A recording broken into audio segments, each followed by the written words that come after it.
Welcome in, everyone. This is another edition of the Full-Time Roundup podcast. It is your host, Daniel Brackett, joined alongside me, Harrison. Harrison, how are we doing today?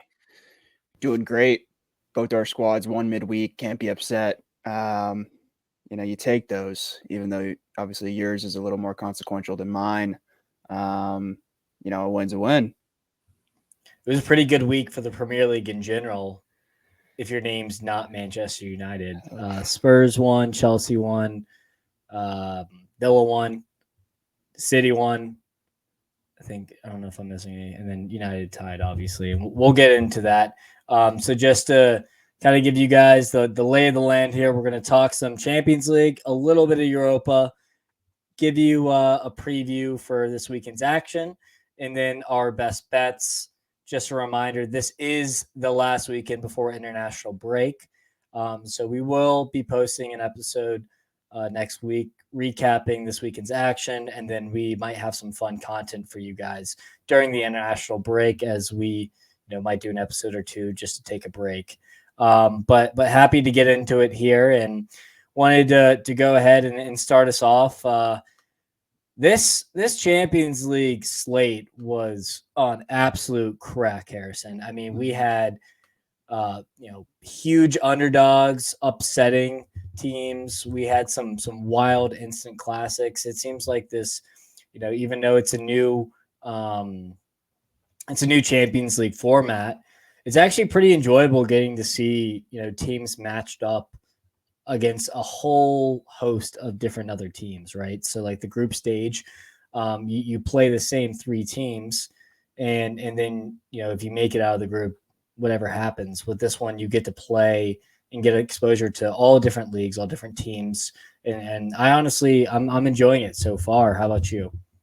Yeah, I am too. I think that the amount of games is just crack for Golasso show, which is just a beautiful thing on Tuesdays and Wednesdays. But also I think that, like you said, you get a lot more exposure to teams maybe that you still don't really know a whole lot about. Like we're getting teams from, I think we're getting teams from random countries that are still in there. You get that with the Europa League too, who are also in the league setting. But conference is diabolical. Yeah. I mean, I will say like this does add to the argument of these guys are playing a little too much right now. Like it's kind of ridiculous how many games these guys are playing. But again, for the viewer, like it's hard to argue with seeing so much soccer. Like, I mean, in general, I think it's great, but for the players, I kind of feel for them. I do, and especially like if it's like a top 5 leagues, it's one thing because these clubs can afford a large budget, so they can have depth. But I mean, if we're talking a team from Hungary, like I don't know how they're supposed to play, 2 times a week for the first 3 months of the season. I just don't see how that's sustainable, and it obviously ruins the product in Hungary. But also you see these teams getting absolutely crushed at times against the bigger opponents, even with a B team. So looking at the Europa Conference League and the Europa League, I mean, I couldn't even tell you half the teams that were playing today. I just don't even recognize badges, and I feel like we are pretty much sickos in terms of like watching leagues that not many people watch. But I mean, I could even name, some of these teams. Could even probably name some of these countries, to be honest. So, but that's not here or there. Let's go in and talk about probably the biggest result, grab the biggest headline, and that is Real Madrid losing to Lille away from home. They snapped a streak of how many games was it, Harry? Do you know? I believe 39. It was in the high 30s for sure. I think 39 is correct. And, this was a wild game. It is probably one of the most ultimate embarrassing games if you're a Madrid fan, for the players, for Don Carlo. The French league is like the most well-known league in terms of being just an absolute farmers league. Kylian Mbappe, leaves PSG to Real Madrid and then, plays in this game and loses. It's just a nightmare. Ethan Mbappe's leading celebrations after the game in the locker room with his teammates at Lille. I'm sure I saw some tweets that group was it WhatsApp or whatever the Europeans use. That family group chat for the Mbappe family must be wild. Really just a pathetic loss. I mean, they had their chances. The Lille goalkeeper was an absolute crack the entire game. But I mean, we're finally starting to see what we've been saying this entire year, that Real Madrid kind of suck. They just somehow been able to pull out these results here and there. But this is like on the world stage, the first time they've actually lost in embarrassing fashion. Yeah. I mean, as you'd expect, they had the ball the majority of the time, but it's kind of been a common theme with like every game. Like Madrid's going to have the ball, but they can't finish right now. And they really don't create many chances. Like, yeah, you'd expect against Lille that they'd be able to take care of their chances. And I know it's on the road, but you would expect them to at least put a couple of goals in, and they end up getting shut out by Lille. Like, that's just, I think it's a real reality check for Don Carlo, that his team is not in a good spot, and it's been a bad start to the year. And it's something they got to fix quick, because Barcelona, obviously they lost this past weekend, but they've been humming this whole year, and they're going to get healthy. So they'll be back to, winning week in and week out. And really, we don't have that same kind of trust with Real Madrid. I really don't know how they didn't score at the end of the game. They had so many chances as they were fighting to get at least a draw, and Lille's goalkeeper was standing on his head. So yeah, like just a shocking result in the Champions League. And I mean, I'm happy for Lille. That's like one of the biggest wins they've ever had. And Jonathan David, the North American, gets the goal on a pretty clear handball in the box. So yeah, that proved to be the difference. And, Real Madrid can't really get out of their own way right now. Lucas Chevalier, the 22-year-old goalkeeper, on FootMob, he was ranked 9.1 out of 10. 5 saves, XG faced 1.99. That's pretty nuts. Edin Zagrova did get the player of the match. I'm a big fan of his. He's from Kosovo, but he's like a left or right winger. He's really tricky, and I'm a big fan. Like you said, I'm a big fan of Jonathan David. Lille had like a pretty solid roster here. They did sell Liniaro as well, in the summer, so they lost one of their best center backs. But they also, no one's talking about this. A 17-year-old French kid, Ayoub Bouadi, played in Ligue 1 or in Lille's midfield as well. I mean, he's playing against Camavinga, Tchouaméni, Valverde, Bellingham. 2 of those players played in the French league before him. So this was like almost like not like a rotated Lille team, but I mean the fact that their coach Bruno Genesio played a 17-year-old against Madrid at home, and then they end up winning the game. I mean, I'm looking at their bench right now, and it's not good. They got a lot of injury problems. I mean, they're missing Haroldson, Mbappe, Andre Gomes, who got called up for England, Umtiti, Bentaleb. Like, they're missing everybody, and they still win this game. Just shows how bad Real Madrid are playing right now. And I saw some takes that, Real Madrid have been worse since Mbappe have gotten here. Yeah, no shit.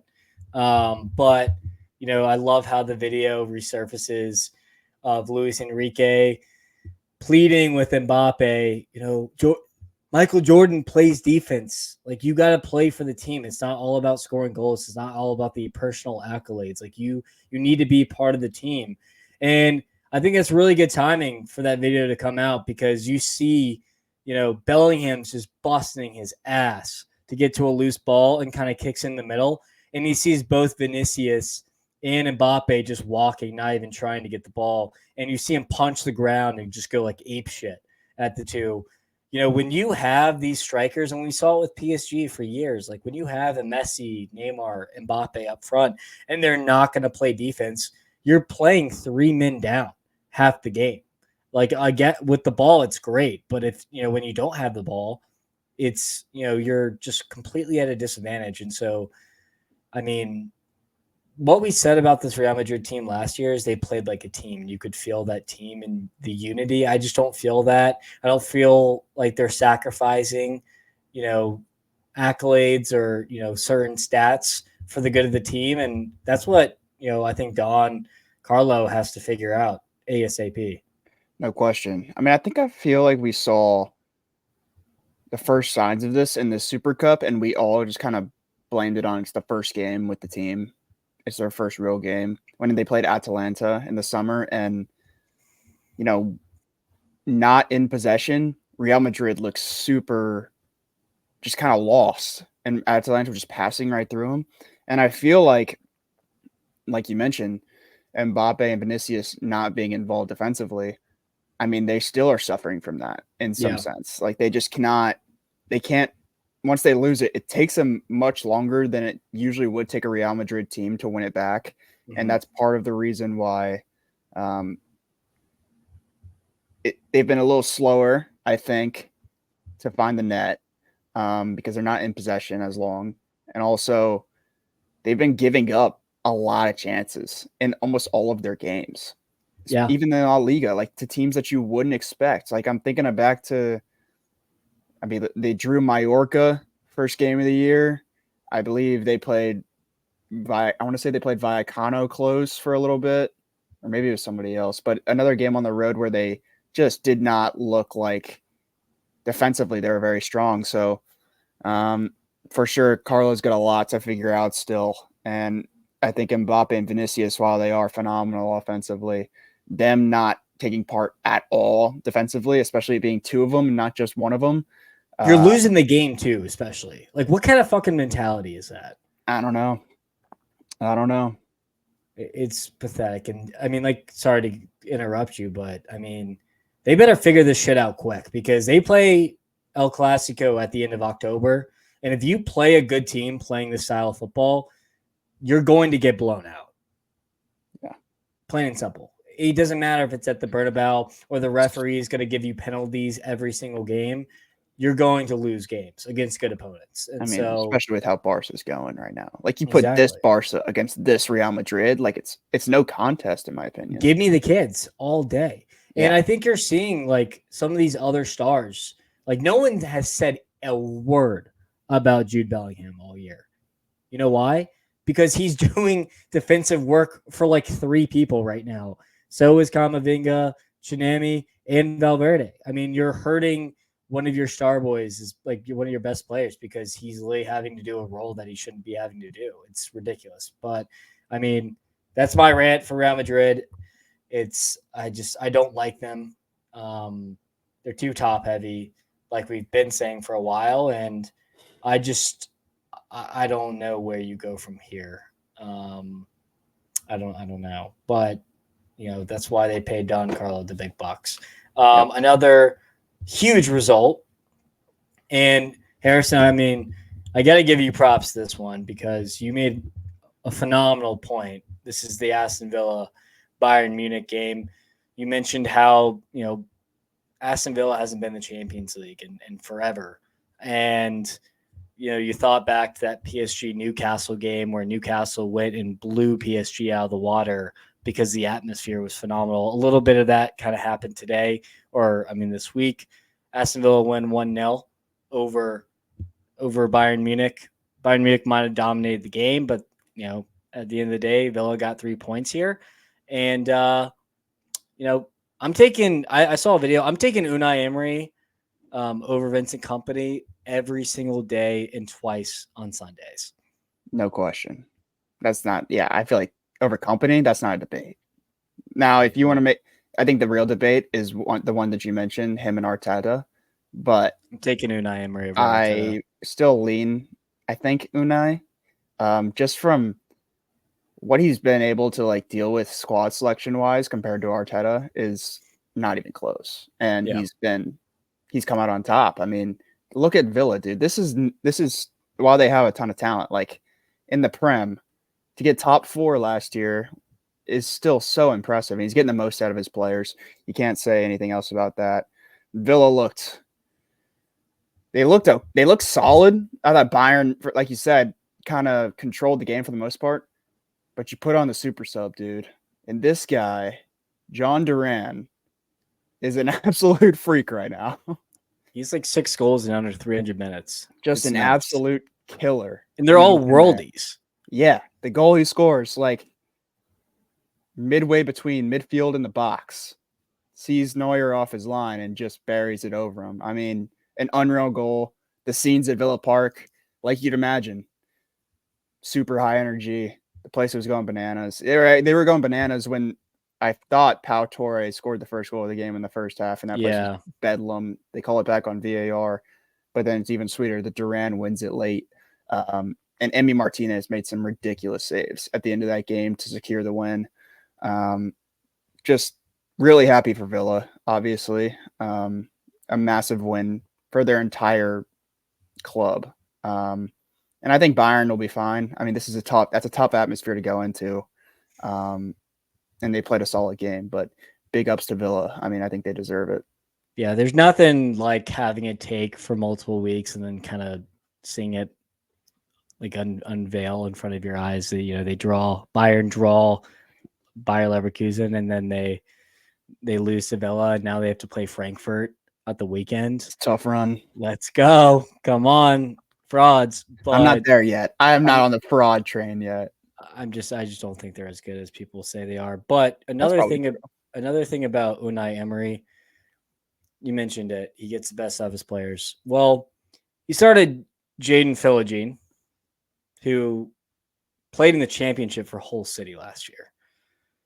Jacob Ramsey, and then Morgan Rogers, who played for Middlesbrough last year. That was his attacking trident with Ollie Watkins. And then he throws on MLS legend John Duran. Like what? Against like Michael Elise, Harry Kane, Coman, and Gnabry. That is ridiculous. It is. And so love that. The only time Aston Villa have ever played Bayern Munich is in the Champions League final in like the 80s, and Villa won 1-0. Same exact thing. Shithousery. They had the Champions League trophy on the walkout just to remind the Bayern players, the history there. So I love that, and I'm really happy. I'm really happy for Aston Villa here. Rogers went on a couple more of those runs, dude. It's just what he does. Just a powerhouse in the middle. The mitochondria, as you'd say, of this team. He's the truth. He is the truth. And, another big result. Less big as soon as I saw the lineups, but Arsenal beat PSG handily. I mean, once I saw that front line from PSG, I always knew what was going to happen. Low scoring. And, they took care of business. Luis Enrique drops Dembele, and they don't score a goal. So, not good if you're a PSG fan. But Luis Enrique is known. He's dropped Messi before. He's dropped plenty of star players. So he obviously does not give a shit about who you are. So you better respect Luis Enrique and, kind of succumb to his style and his philosophy, or you will not play football games. And so we'll see how PSG respond. I think they're still a good team. And they got good pieces, but obviously this wasn't, the best moment for them. No, but I mean, I kind of felt like going in that this was a game that Arsenal had to have. Yeah. Especially at home. Yeah. And they showed up. At least the second half was kind of a stalemate in my mind. I think PSG played better in the second half, but they get the 2 goals early, and it's kind of, you get the feeling with that defense that Arsenal has, it's probably wraps. Kai gets his goal, nice header into the side panel. And then the second goal, Saka, just a weird kind of free kick from close to the sideline that makes its way all the way through. So I don't know. I think Arsenal obviously will be happy with the win. I don't think PSG necessarily should be super defeated about this, but they do need to figure out their attacking solutions, because I think Dembele, he provides just so much with his speed that you'd think that he would get a run in. And I don't know what the policies are at PSG and exactly what he did to get benched, but I think they need him in there. No, I completely agree. Going to, you mentioned it was a wrap. Well, Dortmund absolutely destroy Celtic at Signal Iduna Park. 7-0. I think it was 7. No, 7-1. 7-1. Excuse me. Kerry Adeyemi had like a legacy first half with a hat trick. We asked if this game was going to be close or not. Well, we got our answer. Dortmund looked really good, but Celtic are also absolute trash. So not going to overreact. I just want to mention it because that was the biggest scoreline we saw. We also saw Barcelona beat Young Boys 5-0. Let's see what else. I'm trying to think of what other games. Leipzig. Yeah, that game was freaking nuts. I mean, we had red card for the goalkeeper, Dusan Belovic, scoring absolute worldies. Sesko. It was Sesko versus Vlahovic. It was like an Eastern European derby in terms of who the best striker on the pitch is. I kind of liked it. Yeah, this game was fun. Sesko scores an absolute banger early. Really good ball from Openda. Bangs it in, bar down. That was one of the sexier goals I've seen. Just like visually watching the ball go straight down off the bar and then pop into the net at the top. I like that one a lot. Something about it. Yeah, something about it. Vlahovic, really nice goal on the cross. I mean, he's a poacher. When he's on, he is very, very good in front of goal. And then Juventus ran into some trouble. They got the red card. And then they got the handball in the box when the guy's covering his face. I mean, they got hit in about 5 minutes with a red and a penalty. Disaster. It was off the free kick that Di Gregorio got the red card. That's the gut punch there. You get the red card and then you immediately give up the penalty the next second. Yeah, just an absolute wild change of events in about 5 minutes to give Leipzig the league. And then you want to talk about flipping the script. Down a man, Juventus score 2 and win it. Conceição, sick goal. I mean, just carved the defender absolutely apart and finishes, and it was absolute bedlam for Juventus. I mean, their bench was going crazy. Mato was in the middle of the celebrations. A hell of a win for a team that continues to surprise me this year. Yeah, no, absolutely. I'm glad we got to cover that too. And Rosa, your days might be numbered, buddy. Jesus Christ, dude. I'm tired of you. Very tired of you. A result that I just genuinely couldn't believe was Atleti losing 4-0 to Benfica also, especially after a big draw against Madrid. Both teams with big letdown games after that. I mean, is Benfica back? Maybe. But, I mean, this was – Di Maria felt like he was in a Madrid shirt again, just how he was terrorizing Atletico's defense. It was honestly unbelievable to watch. I mean, we mentioned how the stadium is fire there, and it's a great atmosphere. But, I mean, 4-0, and their XG was 4.5, and Atletico's was 2.4 or 0.24. So, I mean, we're talking complete and utter domination. It surprised me, but I called out Artakoglu. He is on fire right now. He has 2 goals, 2 assists in the league right now, and I believe he has 2 goals in his UCL campaign to start out. So, I called it out. I liked the signing. It was an underrated signing. I missed it, but he's going to lead this team, and him on one side and Di Maria on the other. I'm liking this a lot. I just don't love the striker Pavlidis. I don't think he's that good. But I just like the 2 teams that we mentioned. They get the atmospheres rocking. Yeah, you get the stadiums going. Villa and Benfica were the 2 possible teams that we figured, the crowd could play a part, and they took care of business at home. The place was going nuts. And Atleti just never really looked up for it, and Benfica were all over him immediately, and it turned into a dominant performance. Is Benfica back? I don't know. I kind of just get the feeling that they show up for big games at home. That's just my thinking with this team, and they can't really put it together consistently. But this one, just from the start, was all Benfica. Yeah, I mean, Bruno Lage, 2 wins in 2 games for Champions League after they had one of their most horrific campaigns last year. So, they're really bouncing back. I mean, Atleti, they also, I want to say this is their 3rd it was either the third or fourth game in like 17 days. Like they have been Just ran out of gas. just so many games pounded on him one after another, and I'm not surprised that eventually they had a letdown, especially after a super emotional game against Madrid. No doubt, no doubt. Last thing I wanted to mention, Salah with his absolute banger. Thinking back when against when he scored against Chelsea a couple of years back with a nice curler. He becomes the highest goal scorer as an African player in the Champions League. This guy is, if he had more PR, I feel like he does get credit, but not as much credit as he's due, just in my opinion. But I mean, this guy's just every single season, he's just phenomenal. And I saw a stat. He has 310 goals and assists in 325 starts for Liverpool. It's decent. That's almost a goal or assist every single game. You want to start a debate? Saw this on Twitter.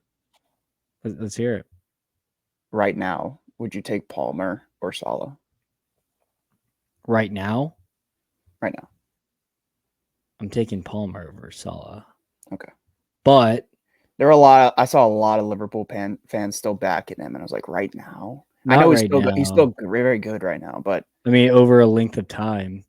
I mean, this entire summer, because you're a Chelsea fan, Matt is a Chelsea fan. All I see is Chelsea stuff sometimes on the full-time roundup Twitter, and people really had the balls to say that Hazard is more of a player than Salah was in the Prem, and it's just not even close, in my opinion. I mean, you look at stats, you look at longevity, maybe natural talent.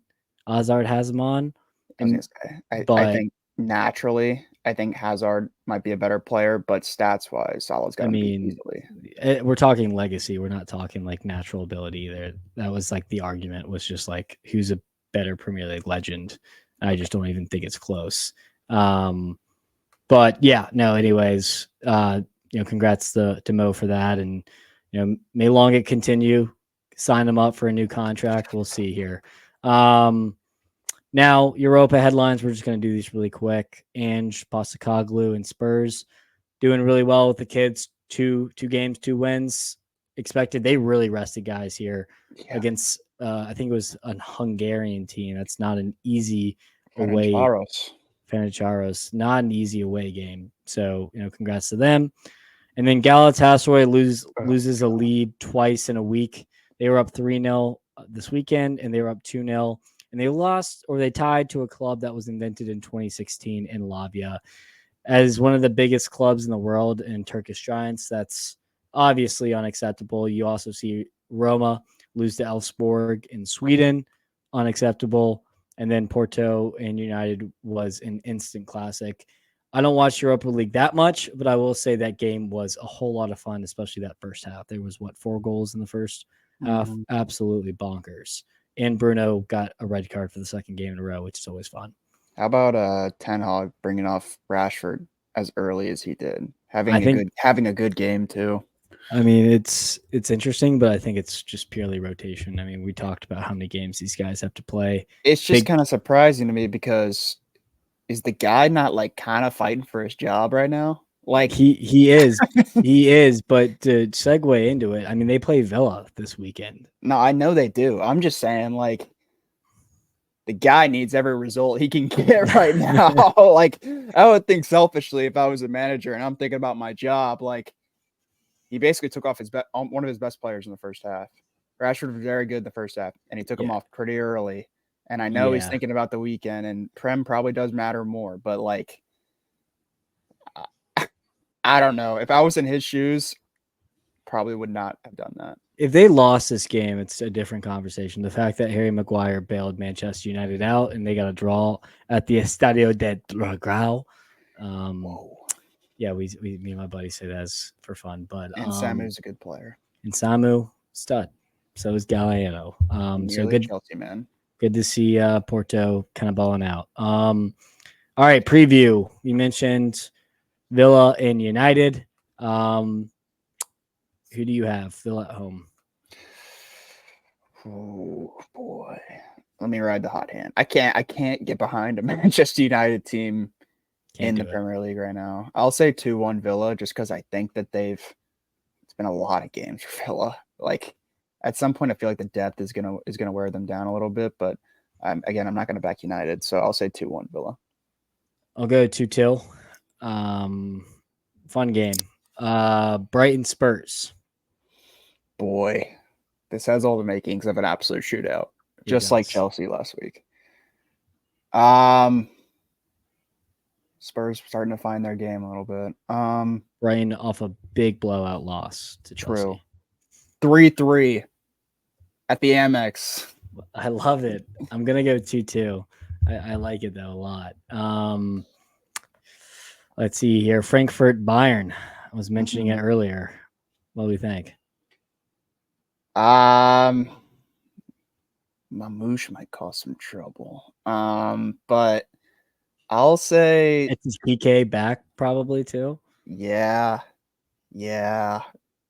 I'll say 2-2. I think Bayern still get a draw out of it.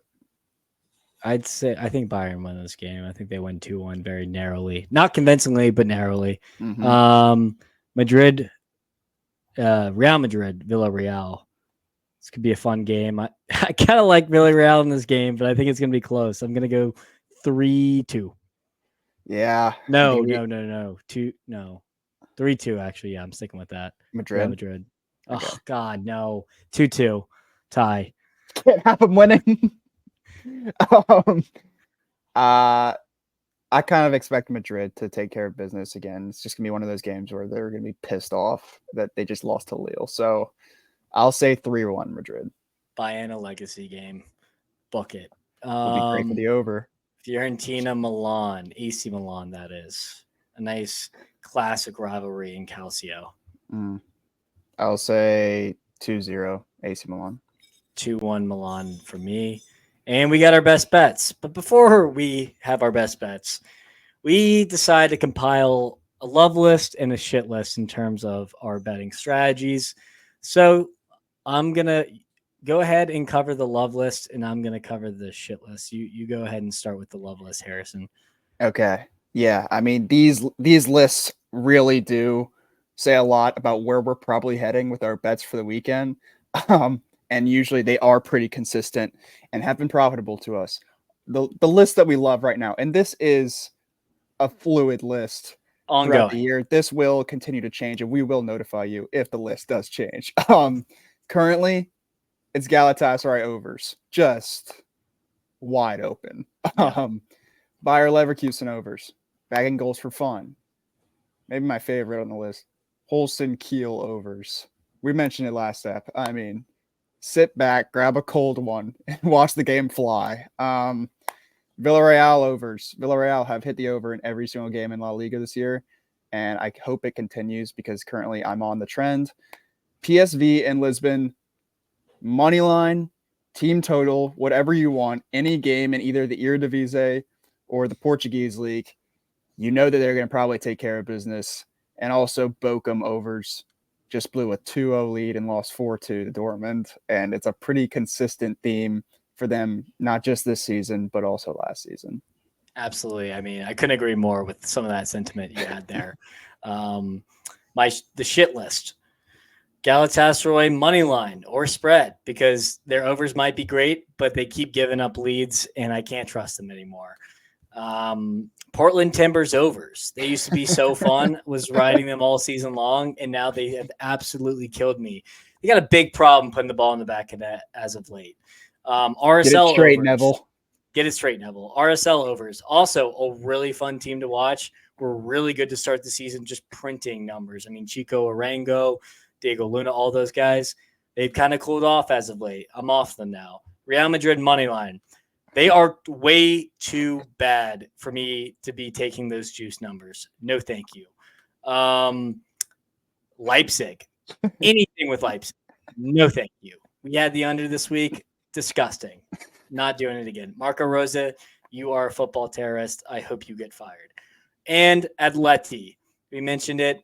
The two Madrid teams you can't get a handle on. They're a tough team to handicap. They are they could win, draw, or tie win, draw, or lose, literally any game possible. So yeah, I just can't trust them.